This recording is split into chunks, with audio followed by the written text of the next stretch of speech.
श्री सुब्रह्मण्य भुजंग stotram by Adishankar.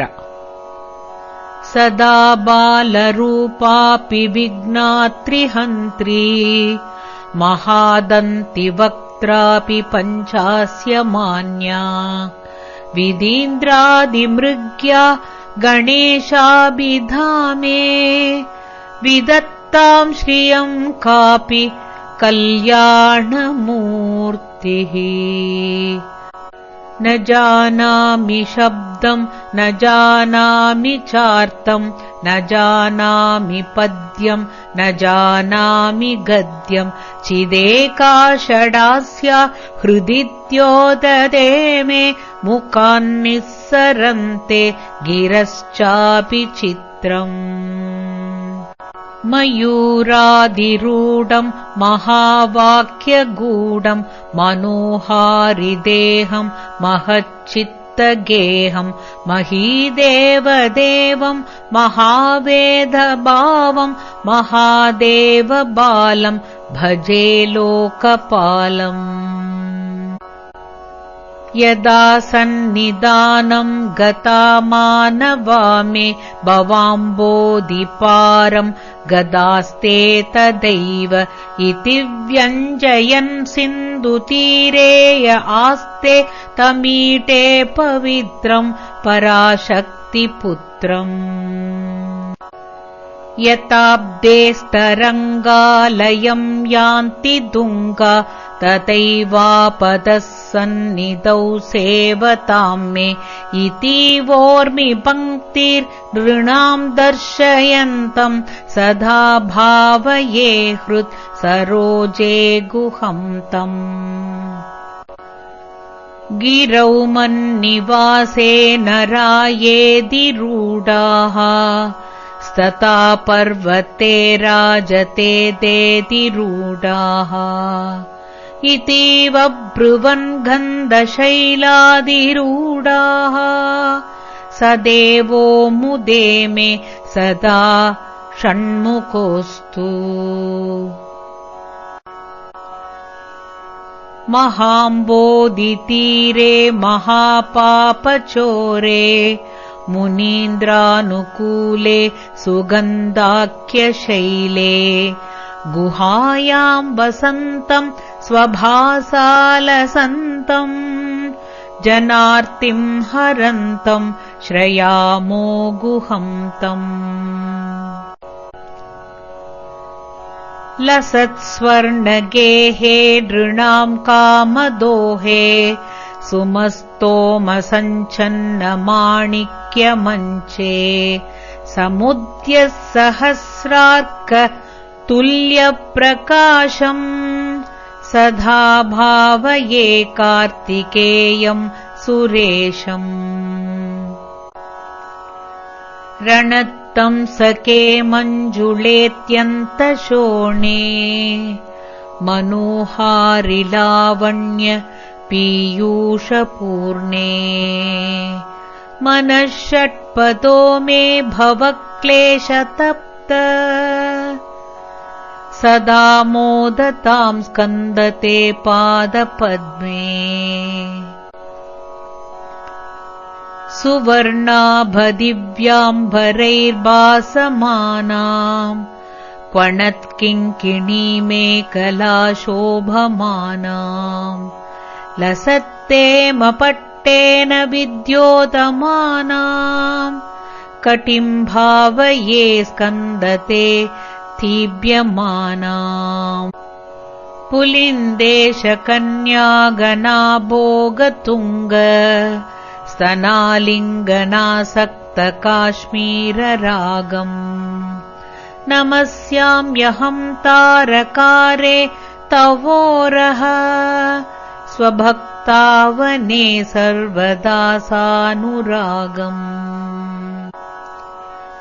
विदौ क्लिप्तदण्डान् स्वलीलाधृताण्डान् निरस्ते भशुण्डान् द्विषत्कालदण्डान् हतेन्द्रारिषण्डान् जगत्त्राणशौण्डान्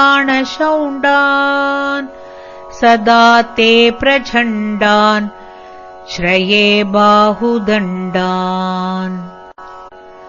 सदा शारदा षण्मृगाङ्कायति स्युः समुद्यन्त एव स्थिताश्चेत्समन्तात् सदा पूर्णबिम्बाकलङ्कैश्च हीनाः तथा त्वन्मुखानाम् ब्रुवे स्कन्दसाम्यम् स्फुरन्मन्दहासैः सहंसानि चञ्चत् कटाक्षवलीभृङ्गसङ्गोज्ज्वलानि सुदास्यन्ति बिम्बादराणि शसूनो तवालोकये षण्मुखाम्भोरुहाणि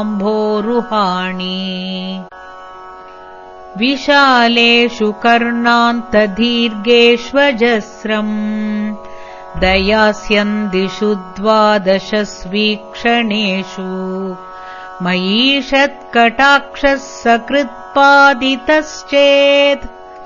भवेत्ते दयाशीलका नाम हानि सुदाङ्गोद्भवो मेऽसि जीवेति षड्धा जपन्मन्त्रमीशो मुदा जिग्रते यान् जगद्भारभृत्यो जगन्नाथ तेऽप्यः किरीटोज्ज्वलेभ्यो नमो मस्तकेभ्यः स्फुरद्रत्नकेयूरहाराभिरामः श्चलत्कुण्डलश्रीलसद्गण्डभागः कटौ पीतवासः करे चारुशक्तिः पुरस्तान्ममास्तम् पुरारेस्तनूज इहायाहि वत्सेति हस्तान् प्रसार्य ह्वयात्याधराश्चङ्करे मातुरङ्गात् समुत्पत्यता तम् श्रयन्तम् कुमारम् हराश्लिष्टगात्रम् भजे बालमूर्तिम् कुमारेश सूनो गुहस्कन्दसेना पते शक्तिपाणे मयूराधिरूढ पुलिन्दात्मजा कान्तभक्तार्तिहारिन् प्रभो तारकारे सदा रक्ष माम् त्वम् प्रशान्तेन्द्रिये नष्टसंज्ञे विचेष्टे कपोद्गारिवक्त्रे भयोत्कम्पि गात्रे प्रयाणोन्मुखे मय्यनादे तदानीम् धृतम् मे दयाळो भवाग्रे गुहम् त्वम् कृतान्तस्य दूतेषु चण्डेषु कोपाद् तहच्चिन्दिबिन्दीति माम् तर्जयत्सु मयूरम् समारुह्य मा भैरिति त्वम् पुरः शक्तिपाणिर्मम याहि शीघ्रम् प्रणम्या सकृत्पादयोस्ते पतित्वा प्रसाद्य प्रभो प्रार्थयेनेकवारम् न वक्तुम् क्षमोऽहम् तदानीम् कृपाब्धे न कार्यान्तकाले मनागप्युपेक्षा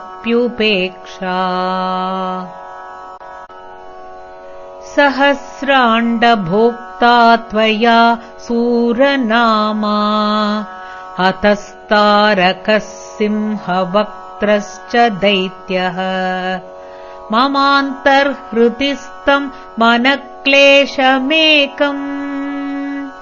न हंसि प्रभो किम् करोमि क्वयामि अहम् सर्वदा दुःखभारावसन्नो भवान् दीनबन्धुस्त्वधन्यम् न याचे। भवद्भक्तिरोदम् सदा क्लिप्तभादम् ममादिम् तृषम् नाशयो मासु तत्त्वम्। अपस्मारकुष्ठक्षयार्षः प्रमेह ज्वरोन्मादगुल्मादिरोगा महान्तः पिशाचस्य सर्वे भवत्पत्रभूतिम् विलोक्य क्षणात्तारकारे द्रवन्ते। दृशि स्कन्दमूर्तिः श्रुतौ स्कन्दकीर्तिः मुखे मे पवित्रम् सदा तच्चरित्रम्। करे तस्य कृत्यम् वपुस्तस्य भृत्यम् गुहे सन्तुलीना ममाशेषभावाः। मुनीनामुताहो नृणाम् भक्तिभाजाम् अभीष्टप्रदाः सन्ति सर्वत्र देवाः। नृणामन्त्यजानामपि स्वार्थदाने गुहात्दैवमन्यम् न जाने। कळत्रम् सुता बन्धुवर्गः पशुर्वा नरो वात नारी गृहे ये मदीया। यजन्तो नमन्तस्तुवन्तो भवन्तम् स्मरन्तश्च ते सन्तु सर्वे कुमारा। मृगापक्षिणोद्दंशकाये च दुष्टाः तथा व्याधयो बाधकाये मतङ्गे। भवश्चक्तितीक्ष्णाघ्रभिन्ना सुदूरे विनश्यन्तु ते चूर्णितक्रौञ्चशैले। जनित्री पिता च स्वपुत्रापराधम् सहेतेन किम् देवसेनाधिनाथ। अहम् चातिबालो भवान् लोकदातः क्षमस्वापराधम् समस्तम् महेश। नमः केकिने शक्तये चापि तुभ्यम् नमश्चागतुभ्यम् नमः कुक्कुटाय। नमः सिन्धवे सिन्धु देशाय तुभ्यम् पुनः स्कन्दमूर्ते नमस्ते नमोऽस्तु। जयानन्दभूमन् जयापारदामन् जयामोघकीर्ते जयानन्दमूर्ते। जयानन्दसिन्धो जयाशेषबन्धो जयत्वम् सदा मुक्तिदानेश सूनो। भुजङ्गाख्यवृत्तेन क्लिप्तम् स्तवम् यः पठेद्भक्तियुक्तो गुहम् सम्प्रणम्य। स पुत्रान् कळत्रम् धनम् दीर्घमायुः लभेत् स्कन्दसायुज्यमन्ते नरः सः। सुब्रह्मण्यभुजङ्गस्तोत्रम् सम्पूर्णम्।